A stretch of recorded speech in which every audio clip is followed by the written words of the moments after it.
В соответствии с законом о регулировании бюджетных правоотношений в Чувашской Республике, депутатский корпус Госсовета, министры, руководители различных ведомств и представители муниципальной власти приняли участие в публичном слушании годового отчета об исполнении республиканского бюджета Чувашии за 2018 год. Как отметила министр финансов Светлана Енилина, консолидированный бюджет республики за отчетный год по доходам исполнен в объеме 57 миллиардов 790 миллионов рублей. Рост составил 12,2% к уровню 2017 года. Из них собственных доходов 37,9 миллиардов рублей, что на 9,8% выше уровня позапрошлого года. Наибольший темп роста на 21% обеспечен по налогу на прибыль организаций. Докладчик также отметила, что в целях увеличения доходной части консолидированного и республиканского бюджетов в прошедшем году была продолжена работа по оптимизации неэффективных налоговых льгот, усилена работа по налоговому администрированию. Поступление НДФЛ в консолидированный бюджет в 2018 году составило 13 миллиардов 346 миллионов рублей. В том числе в республиканский бюджет поступил на этот налог 9 миллиардов 352 миллиона рублей. Это выше уровня 2017 года на 7,8% или почти на 1 миллиард рублей. Рост НДФЛ в основном обусловлен ростом среднемесячной номинально начисленной заработной платы. Ежегодный рост межбюджетных трансфертов обеспечивается благодаря активному участию республики в федеральных проектах. Общий объем безвозмездных федеральных фондов в отчетном году составил 19 миллиардов 254 миллионов рублей, что больше, чем в прошлом, на 14%. Общее поступление дотаций в 2018 году составило 11 миллиардов рублей. Поступление субсидий, субвенций и иных межбюджетных трансфертов в прошлом году обеспечено в объеме 7 миллиардов 977 миллионов, что больше 2017 года на 1 миллиард 237 миллионов или на 18,4%. Проведенная работа по привлечению дополнительных доходов в бюджет республики позволила направить больше средств на выполнение государственных программ и проектов, своевременно и качественно решать социальные задачи. Расходы консолидированного бюджета составили 55 миллиардов 807 миллионов рублей. Приоритет расходов сконцентрирован на бюджете развития региона. Более 30% средств консолидированного бюджета направлены на образование.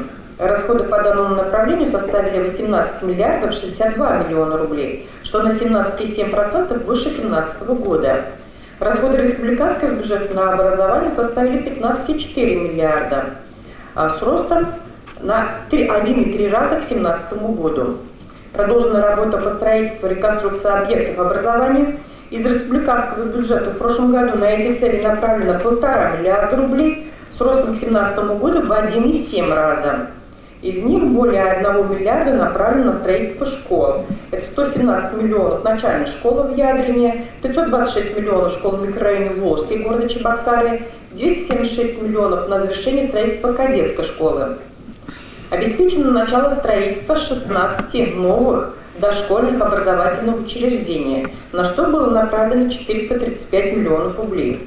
На здравоохранение из бюджетов всех уровней было направлено 18,4 миллиарда рублей, которые были использованы на укрепление материально-технической базы отрасли, приобретение медицинского оборудования, 86 машин скорой помощи и прочих расходов. На развитие АПК из республиканского бюджета направлено 2,4 миллиарда рублей. Из них основная доля, это 61%, или 1 миллиард 463 миллиона рублей направлено на развитие животноводства с ростом к 2017 году на 17,6%. Кроме того, сельхозтоваропроизводителям предоставлено право привлекать и льготные кредиты. Всего привлечено таких кредитов АПК в сумме 1 миллиард 393 миллиона. С объемом господдержки из федерального бюджета в сумме 288 миллионов рублей. В 2018 году порядка 4000 семей улучшили свои жилищные условия. На это из республиканского бюджета было выделено 640 миллионов рублей. Обеспечена поддержка местных бюджетов. Общий объем трансфертов в местные бюджеты составил 18 миллиардов 763 миллиона, что на 16% или на 2,6 миллиардов больше уровня 2017 года. При этом объем финпомощи в расходной части, не имеющей целевого назначения, увеличен почти 1,6 раза и составил 1 миллиард 599,8 миллионов рублей. Эти средства распределяются органами местного самоуправления самостоятельно, соответствии с принятыми муниципальными бюджетными обязательствами. В заключении своего доклада министр финансов отметила, что государственный долг республики на начало текущего года составил 12,9 миллиардов рублей. Долговая нагрузка по отношению к собственным доходам бюджета снижена по сравнению с уровнем 2017 года. Работа по сокращению расходов на обслуживание государственного долга продолжается. В ходе слушаний не раз было отмечено, что правительству, несмотря на сложную экономическую ситуацию, удалось выполнить поставленные задачи. Марина Баринова, Вениамин Григорьев, Елена Блатцева, Дом правительства.